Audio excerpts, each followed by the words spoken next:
ร้อยขอดจิงน้อมนกไว้จะเจ้าข้าน้ำข้าออมในน้ำข้าออมน้ำใจหากมีแต่ขอพระญาเจ้าจุ่งเป่าเฮอเสนาอามาตย์และคนต่างหลายมานั่งพร้อมกันในโรงหลวงนี้แลแล้วจุ่งกลางภาคกลางเจ็ดจันพระญาเจ้าจุ่งไข่โดดเตะวาอันตะตาในกาละยำนั้นพระญาจิงเฮอปกเป่าหมู่เสนาอามาตย์และคนทั้งหลายมาพร้อมเสียงอยู่เต็มในโฮงหลวงแล้วก็ฮือกังพาได้เจ็ดจันในตั้มกลางภาศาสตร์ก็ฮืออายลอยกอดเข้าไปอยู่ในผ้ากลางใครดูยังให้น้ำข้าออมออกโดปัญญาก็หันรัศมีรังสีใสแห่งแก้วลูกนั้นมีวันนะอันแดงงามรุ่งเรืองเตใดมากนักจริงเรียกเสนาอามาตย์เข้ามาพิจารณาตัดก้าแห่งแก้วโลกนี้อามาตย์จริงไว้ว่าเทวราชา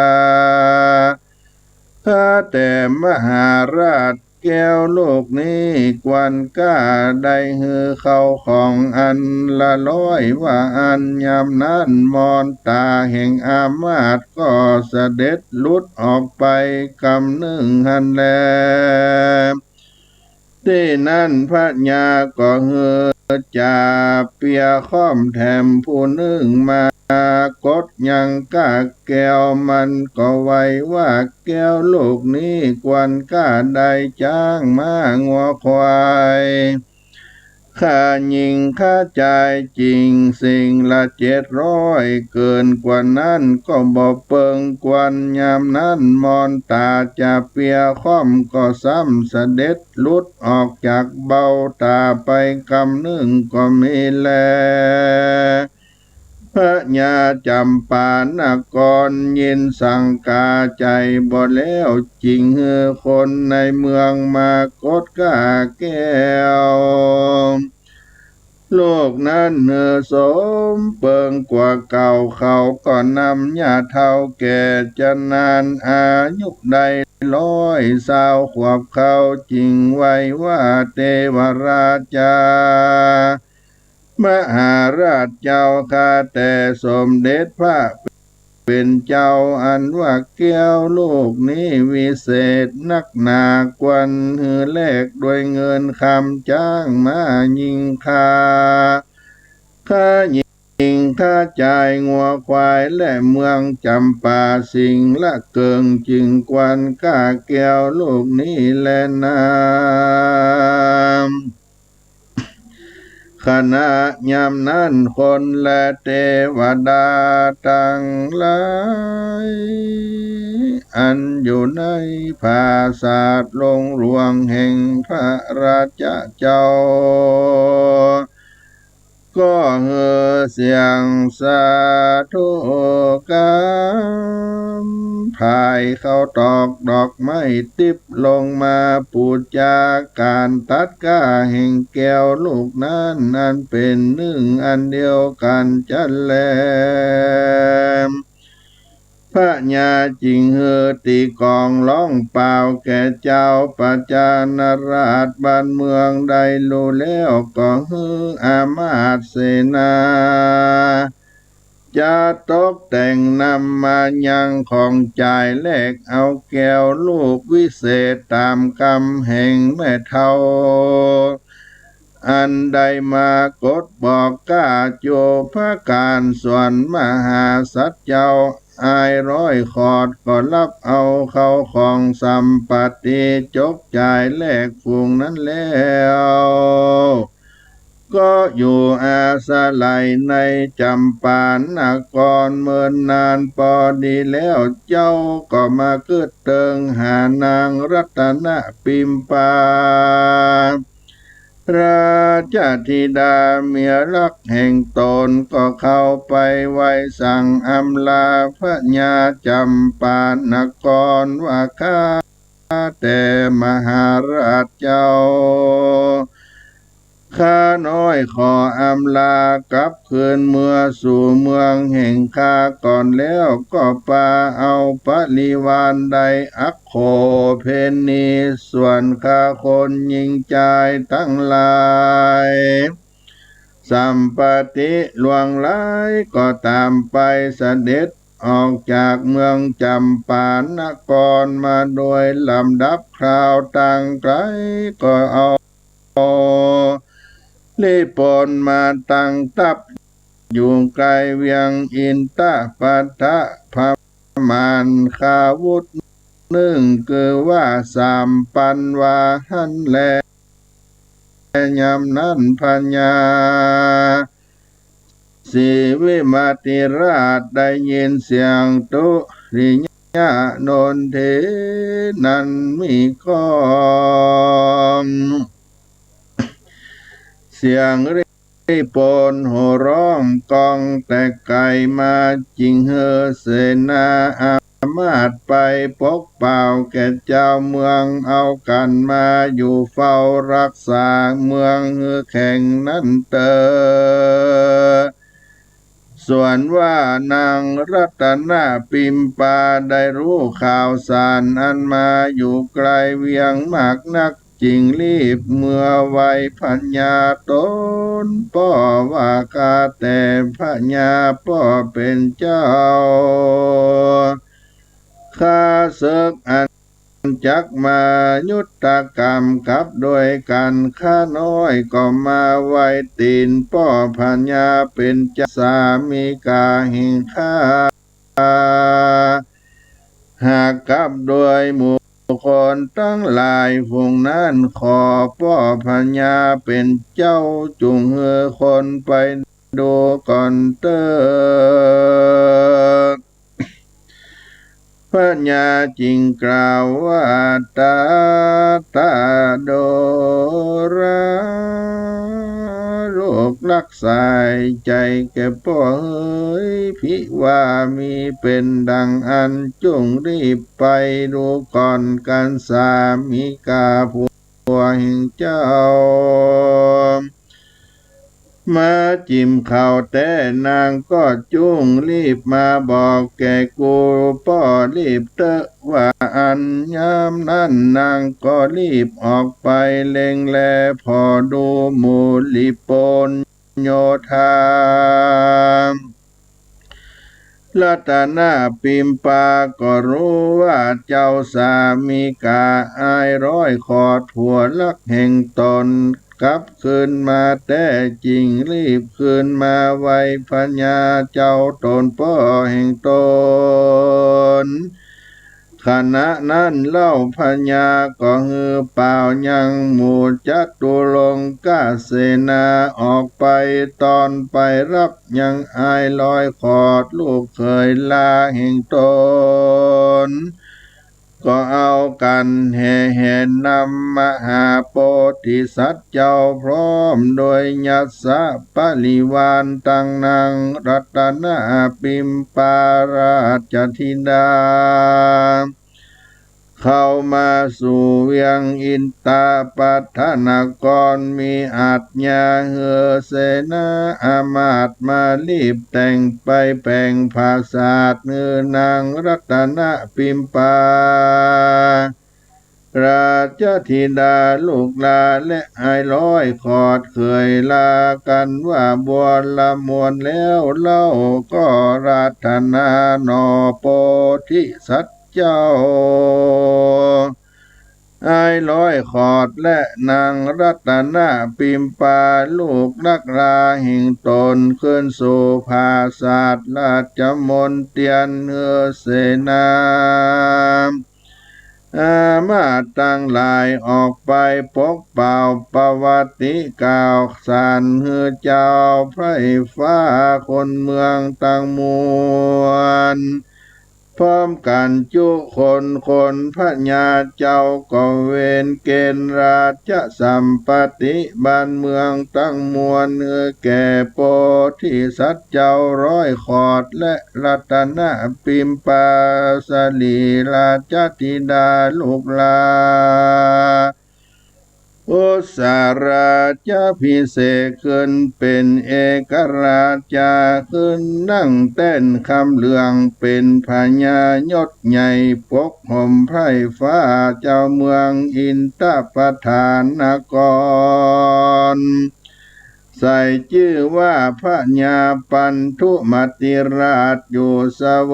ยราชสัมปติสืบแทนพ่อพญาตนก็มีวันนั้นแล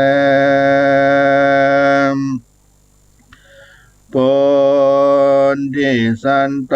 มหาสัตว์เจ้าส่วนว่าอายตุกตารอยขอดได้เสวยเป็นเอกราชาพญาเจ้าจ้างในเมืองใหญ่กว้างแล้วก็ตั้งอยู่ในตัสธรรมสิบประการฮือโอวาทคำสอนแก่เสนามาตปัจจานราชเจ้าเมืองทั้งหลายว่าโพ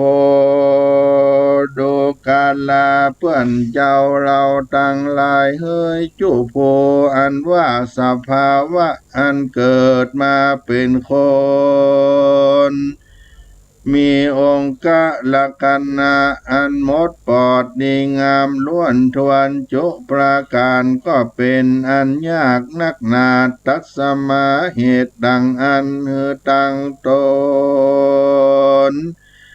อยู่ในกองธรรมมันเจ้าประกอบโดยดีมีหือตานรักษาศีลห้าศีลแปดกฎแขดไว้กับตนบ่ขาดหือมันเข้าหานักปราชญ์อาจารย์ฟังธรรมโอดเมตตาภาวนานิรังก่อสร้างไปใจจุงเฮตานแก่สมณะจีพรามและญาติจกมานิปกคนขออย่าขาดอย่าได้ประมาทศีลธรรมพระเจ้าอย่าพระมาทผู้เฒ่าผู้มีกุลแก่ตนแด่เตอว่าอันก็มีวันนั้นแลมหาสัจเจ้าก็บรรลุอิ่มกายในอันเฮตานบ่ขาดสายสละวัตถุเขาของเงินคำเตตานวันและ600,000คำทลาบต่อเต้าเมียนอายุแห่งตนการจุติตายก็ได้นำจิตตนเมื่อเกิดบนห้องฟ้าเลิศนักกาลาเมืองสวรรค์เทวโลกก็มีโดยประการดังกล่าวมานี่แลนะสถานว่าสัพพัญโญพระพุทธเจ้านำเอาธรรมเทศนาอติตามาเทศนาหือแจ้งแก่ปริษัทสี่จำพวกมีภิกขุภิกขุณีอุปาสกาอุปาสิกาพระก็จุมนุมมายังจาตกะยกในอดีตปัจจุบันมาเตรียมหือแจ้งพระจริงแสงเตสนาวาตตารัตนาปิมปาญญโสธาราอาโหสิพิงคเวโดลาภิกขุตั้งหลายรัตนาปิมปาราชธิดาลูกลาวันนั้นคือมาไดยโสธาราปิมปางามแง่ตนเป็นแม่เจ้าราหุล ในกาลบัดนี้แลนางกันธาเทวีอักกลมเหสีแห่งพัญญาสีวิมติราชวันนั้นคือหากมาได้นางอุปละวันนาเทลีภิกขุณีในกาลบัดนี้แลส่วนพระญาเจ้าเมืองจำปานครตนเอาวัตถุเข้าของสัมปติเงินคำมาแลกซื้อเอาให้น้ำข้าออมแห่งหัวใจแห่งอายร้อยขอดวันนั้นคือหากมาได้มหาอนันตเทนตนมีเปียนอุปถากอยู่เฝ้าพระตถาคตในกาลบัดนี้แล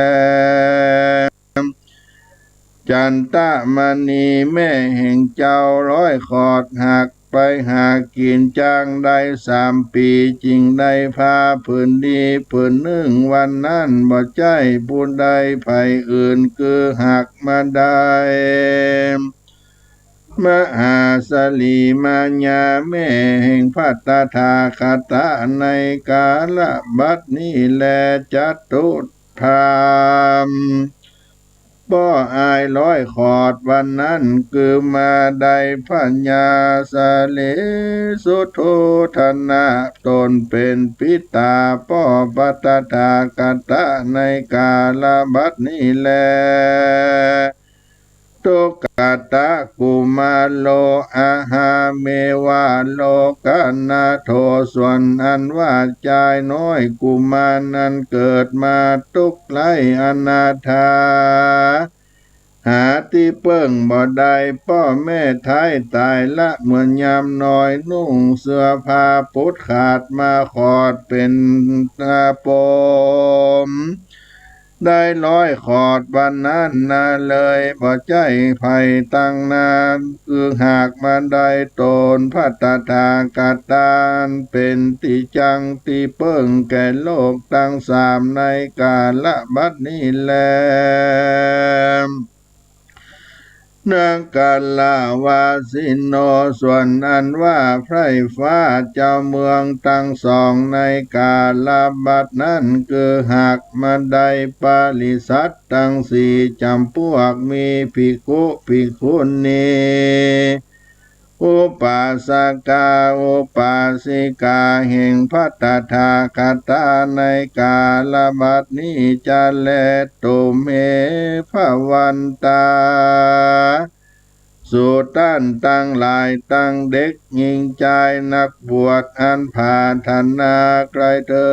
งสุขในเมืองคนนี้และสุขในเมืองฟ้าสุขอันในอนาคตไปนาก็คือมหานิพพานเป็นที่แล้วจุงเอากันปั้มเป่งกระทำบุญทานรักษาศีล5ศีล8ศีลในเตียงมันเป็นภาวนาธรรมไปใจแม่นดังเลิมศีลตานภาวนานี้ก็จักได้เดิงสุข3 ประการมีนิพพานเป็นที่แล้วแก่คนตั้งหลายบ่อยากจะแลนาทุกขตาจาตากังนิติตังขีญาอันเตสนาอายร้อยขอดก็บังกรมสมเลสเสด็จสาธุสาธุสาธุ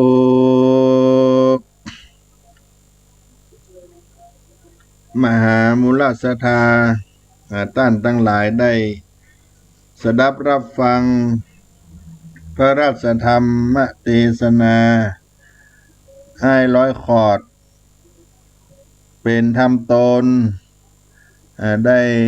จบลงไปเนื่องจากเวลาที่ได้มาถ่ายทอดทางอากาศ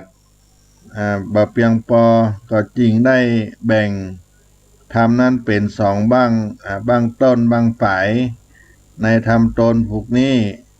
เรื่องอ้ายร้อยขอดคือเป็นสาระกำหูแก่ศรัทธาญาติโยมทั้งหลายในเนื้อเรื่องของอ้ายร้อยขอดได้กล่าวไว้ที่องค์สมเด็จพระสัมมาสัมพุทธเจ้าที่พระพุทธองค์ได้นำเอาจาดกเรื่องนี้มาแสดงแก่ภิกษุทั้งหลายในการปั้มเปงปรมีในอดีตชาติที่บังเกิดขึ้นที่เมืองอิตะปัฏฐานกรมีพระญาศรีวิมติมหาราชเป็นกษัตริย์ปกครองมีมเหสีพระนามว่าพระนางกันทวดีมีพระโอรสพระองค์และธิดาคนสุดต้องชื่อรัตนปิมปามีสลีรูปโฉมพันวรรณะงดงามในสมัยพระโพธิสัตว์ได้เสวยพระเจ้าเป็นตุ๊กตากุมารครอบครัวได้ยากจนต้องมารับจ้างทำมาหากินเลี้ยงชีพได้ผ้ามาผืนหนึ่งจริงใจผ้านั้นเป็นเครื่องนุ่งห่มให้ลูกของตนต่อมาพ่อแม่ก็ได้เสียชีวิตไปตามลำดับปล่อยให้ตุ๊กตากุมารนั้นได้รับความทุกข์ยากลำบากเป็นกำพร้าพ่อกำพร้าแม่ต้องไปขอกินขอทานตามบ้านต่างๆเสื้อผ้าที่มาสวมมาใส่ก็วิตขาดวินเมื่อมันพุดมันขาดตัดใดหรือว่ามันเป็นหูก็จะนำมาขอดมามัดไว้เป็นปมเมื่อเมินนานเข้านางอั้นก็มีจำนวนมากเจ้าบ้านเจ้าเมืองก็จึงได้นับดูว่าการขอดผ้าของตุ๊กตากุมารนั้นได้พบว่ามากมายถึง100 ขอดเจ้าบ้านเจ้าเมืองก็ตั้งชื่อห้องชื่อกุมารตุ๊กตาน้อยนั้นชื่อว่าไอ้100 ขอดแล้วก็อยู่มาวันหนึ่งพญาเจ้าเมืองอินตาปัฏฐานกรก็ได้ทำบุญถวายผ้าอัฐปริขารแก่พระภิกษุสังฆะรัตนปิมปาลูกล่าราชธิดาของพระเจ้าเมืองอินตาปัฏฐานกรได้เดินทางไปล่วงหน้าไปถึงวัดก่อนคณะเดียวกันนั้นจายตุ๊กตาให้100 ขอดได้ทราบข่าวการทำบุญครั้งนั้นก็จึงได้ไปในวัดนั้นด้วยเพื่อจะไปขอเข้าป่าอาหารจากพระสังฆเจ้าสมณเณรเมื่อได้กินได้ทานเสร็จแล้วครั้นเมื่อนางแก้วรัตนปิมปาได้หันไอ้100 ขอดอยู่ในวัดนั้นนางจึงเกิดความสงสารอินดูอยากจะให้ได้ร่วมบุญเพื่อจะได้เกิดมาในชาติต่อไปจะมาต้องกลับมาเป็นดังปัจจุบันนี้ก็จริงได้มอบผ้าอัฐบริขารตั้งหลายตั้งมวลที่จะได้นำไปถวายตานั้นให้ไอ้100 ขอดได้ยกใส่เก้าขอม่อมจอมหัวได้ตั้งกรรมผาธนานุโมทนาด้วยส่วนว่าพ่อพญาศรีวิมติราชมหาราชเจ้ามาถึงแล้วก็จริงได้ทำบุญถวายทานเมื่อเสด็จกับพระโอรสได้กราบทูลให้ทราบว่ารัตนปิมปาน้องล่าได้เอาของที่ถวายนั้นไปให้ไอ้100 ขอดตุ๊กตาได้ร่วมอนุโมทนาทานด้วยก็ทำให้พญาศรีมติราชนั้นได้โกรธบ่เปิงอกเปิงใจในหฤทัยของพระองค์เป็นอันยิ่งนักเพราะว่าเป็นการทำให้เสื่อมเสียเกียรติยศของพระมหากษัตริย์เจ้า ก็ได้ขับไล่รัตนาปิมปาไปอยู่ไปกินกับไอ้ร้อยขอดในนอกกำแพงเมือง ต่อมาเมื่อถึงฤดูกาลทำไร่ทำนาพระโอรสทั้งหกก็จึงไปไถนาหว่านกล้าไอ้ร้อยขอดก็หันเช่นนั้นก็จึงไปขอแบ่งที่จะย่าให้ใส่นาตัวได้รับที่นาที่สวนที่อยู่ไกลออกไปจากพญาเจ้าเมืองอินตปทานกรไอ้ร้อยขอดก็จึงให้นางรัตนาปิมปาไปขอเจื้อเข้าพันเข้าและเครื่องมือในการทำให้ใส่นามีไถมีเผือมีงัวมีควายต่างๆเมื่อไอ้ไรคอร์ดได้เอาควายไปไถนาที่ได้รับมอบปันนั้นการไถนาไปได้สักเกิงสักกะหลังสักเล็กสักน้อยก็ไปโดนใส่บะหินบะผาก้อนใหญ่ทำให้การไถนั้นหักกึ่งไอ้ร้อยขอดก็จึงเอาไถนั้นให้นางรัตนาปิมปาพร้อมด้วยงัวควายเผือต่างๆที่ไปขอไปรับเอามาจากพ่อป้อพิตานั้นให้เอาส่งไปที่เก่าแรกก็มายืมเต่าเศร้าสูบเศร้ากิมค้อนเล็กเล็กตั้งทั้งหลายเพื่อจะนำมาเผาบะพาบะหินก้อนนั้นให้มันแตกการว่าลุ่งขึ้นนายลอยขอดก็ได้เอาอุปกรณ์ต่างๆไปคัดไปทำการเผาบะหิน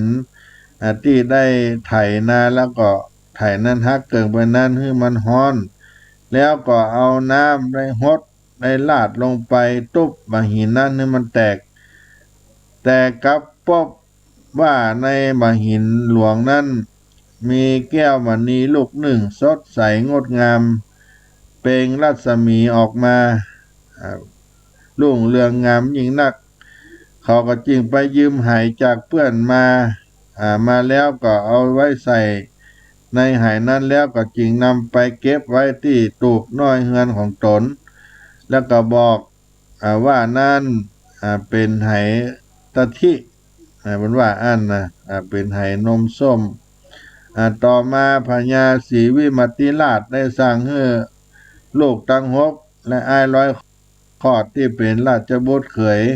ไปกล้าไปขายที่เมืองจำปานกรอ้ายร้อยขอดก็ทำหน้าที่เป็นจ่าดูแลงัวต่างหุงข้าวเป่าไฟเป็นป่อควางให้ครับพระราชเจ้าโลดตั้งหกไปกล้าไปขายซื้อสินค้าใกล้เสร็จแล้วก็ขออนุญาตนำไหตะที่ของตนที่นำติดตัวนั้นไปขายเมื่ออ้ายร้อยขอดเดินไปในกาดเจ้าเมืองหันผ้านุ่งเป็นมัดเป็นขอดเป็นจำนวนมากก็จริงได้พอได้กอยมามุงมากอยมาพอกันมากพวงหลวงหลายและก็เป็นที่ด้วยเมตตาสงสารยิ่งนักจนได้ล่ำได้ลือไปถึงหูพญาเจ้าเมืองจำปานกรพญาเจ้าเมืองจำปานกรก็จึงนำเอาดัวได้เข้าไปเฝ้าเมื่ออยู่ในต้องพระโรงอ้ายร้อยขอดก็ได้นำไหออกมาแล้วบอกว่าต้องการที่จะขายไหใบนี้พญาเจ้าเมืองได้สงสัยว่าในไหนั้นมันมีอะไรอย่างอยู่ไอ้ไรขอดก็จึงขอให้เอาผ้าเมื่อไข่หันนั้นให้เอาผ้ามากั้นกางไว้ตีต้องพระลงนั้น7 จันทร์แล้วก็เปิดให้พ่อให้กอยเฉพาะพญาเจ้าเมืองเจ้าอันเมื่อเปิดไหออกมารัศมีรัตนแก้วดวงวิเศษก็เป่งรัศมีสกใสแวววาวไปทั่วท้องพระโรงพญาเจ้าเมืองจำปานกรเห็นดังอันนั้นก็จึงมีความประสงค์ที่จะซื้อแต่ทั้งอ้ายร้อยขอดและพญาเจ้าเมืองก็บ่สามารถกำหนดค่าราคาได้ก็จึงให้จ้างแก้วประจำเมืองมากำหนดจ้างแก้วได้กราบทูลว่าแก้ววิเศษนี้มีค่านัก มีก้าต้องเงิน10,000กหาปณะมีคำ1,000กหาปณะและค่าทาสบริวารจ้างม้างัวควายอย่างละ100พญาเจ้าเมืองก็ตกลงซื้อตามนั้นเมื่อพระโอรสทั้ง6เมื่อรอไอ้ลอยขอดเมื่อนานหลายวันก็มาหันกลับมาก็จริงปากันกลับไปเมืองอินตาประธานกรเมื่อไอ้ลอยขอดได้ขายแก้ววิเศษได้แล้วก็จึงยกขบวนไปตามเมื่อล่าเมื่อลุนคันเมื่อใกล้ถึงแล้วก็ยกขบวนไว้ในประตูเมืองพญาศรีวิสัยได้ป้องกันบ้านป้องกันเมืองไว้ว่านางรัตนาปิมปาได้หู้ได้หันนางอันก็ออกไปดู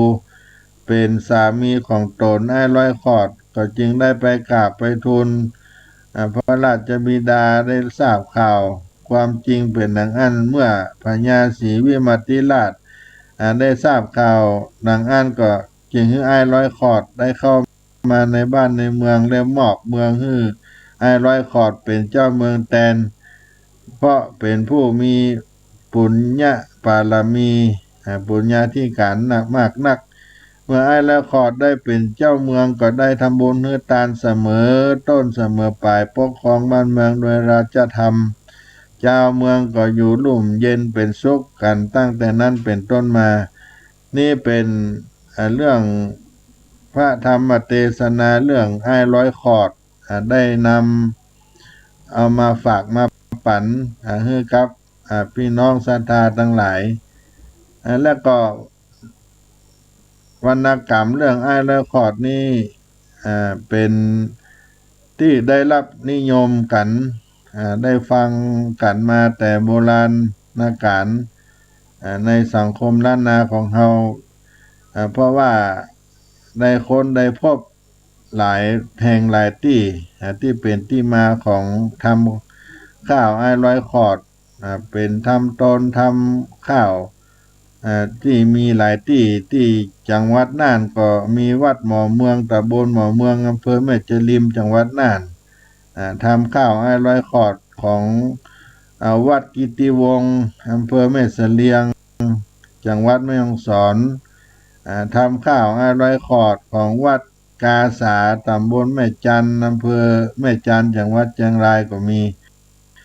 และทำไอ้ร้อยขอดของวัดป่าแดดตำบลป่าแดดอำเภอเมืองจังหวัดเชียงใหม่ที่อาตมาภาพได้นำเอามาเทศนานี้เป็นธรรมที่ได้จานไว้ที่อาจารย์พระท่านมหาบุญคิดวัชรศาสตร์ได้เอามาปริวัติเป็นตัวไทยก็เป็นที่มาของวรรณกรรมนี้ได้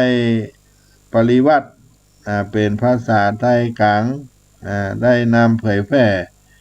ให้คนทั้งหลายได้รู้ได้อ่านได้ทราบในนำธรรมคำสอนของไอ้ร้อยขอดนี้ก็เป็นเรื่องที่ได้สั่งได้สอนให้ศรัทธาสาธุชนได้นำเอาไปประพฤติปฏิบัติอย่างเช่นการรักษาศีลในไอ้ร้อยขอดถ้าเป็นวรรณกรรมในข้าวไอ้ร้อยขอดเพิ่นได้กล่าวว่าในเรื่องการรักษาศีลนั้นอยู่ไปตามเนื้อทำไปตามกรรมปั่มเพ็งธรรมถือศีล4-5ปานาที่ป่าบ่ได้ค้ำค่าสัตว์นาใหญ่น้อยอาตินาตานถือได้เรียบร้อย2กู้ห้อยผัวเมียอดใจดีไปเช่นนั้นกาเมศีล3บ่ได้ล่วงล้ำลักชอบสู้กามามุสาแถมนั้นบ่ได้สลังบ่แปลงว่าตังจุบย้อมบ่หลอกลวงไผสุลาปาโวซ้ำไก่บ่ใกล้บ่ดื่มสุราเมลัยสักนิดประดับประดาของเมามีพิษอันนี้ก็เป็นการที่สอนให้อยู่ไปตามกรรมที่ได้สร้างมาปฏิบัติตามหลักของศีล5โดยอย่างเคร่งครัดและก็มีคำสอนที่กำหนดชีวิตของคนที่บ่สามารถที่จะพ้นได้ใน อ่าเรื่องของกรรมได้กล่าวไว้ว่าวิบากกรรมเวรคือมาอย่างนั้นรอยกรรมอื่นอันปาธรรมไผบ่สองโลกอ่านี่ก็เป็นธรรมคำสอนของเรื่องกรรมจักไปมอบไหนใต้ดินปื้นฟ้าบ่พ้นปากหน้าตัวยธรรมมาจูลาดได้มันยอมมันย่อมตัวยหันเพราะเอาอย่างมาบังห่อไว้บ่ได้กรรมที่ได้กำหนดมาเช่นนั้นก็เป็นเรื่องของกรรมที่บ่มีใครสามารถที่จะรู้ได้แม้ว่าจะลบอยู่ที่ใดก็บ่สามารถที่จะหลีกเว้นความตายนั้นไปได้ก็จะหันได้ว่าเรื่องราวสาระได้สอดแทรกความรู้ในอดีตในวิถีชีวิตของชาวบ้านตลอดถึงประเพณีวัฒนธรรมจริยธรรมในพระพุทธศาสนา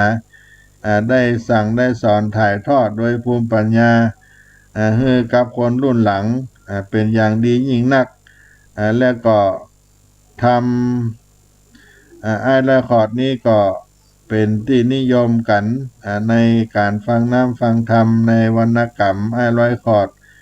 มีสาระให้ได้จูงใจให้คนได้มีความเพียรพยายามในการดำเนินชีวิตในหลักธรรมของพระพุทธศาสนาดำเนินในชีวิตประจำวันให้มีความสำเร็จในชีวิตของตนและก็เป็นเรื่องราวที่นำเอารอยคอร์ดนั้นมายกเป็นตัวอย่างและเป็นคำสอนที่ให้เฮาท่านทั้งหลายนั้นได้ใช้ในหลักธรรมในทางพระพุทธศาสนาได้ในการดำเนินชีวิตแล้วก็บังคับในหลักธรรมในการดำเนินชีวิตก็ได้นำเอามาฝากมาปันในธรรมะเทศนาเปื้อนเมืองเหนืออ้ายร้อยขอดในเมื่อค่ำยามเย็นในวันนี้ก็จบลงไปก็ขอเป็นบุญกุศลครับศรัทธาญาติโยมทั้งหลายได้สดับรับฟังอาตมาภาพท่านพระครูปัญญาสังฆการหรือท่านพระครูพรหมินทร์วัดสลีโสดาพระอารามหลวงได้มาดำเนินรายการเสียงธรรมพระธรรมจาริกในเมื่อค่ำยามเย็นในวันนี้ก็เป็นช่วงใต้ของ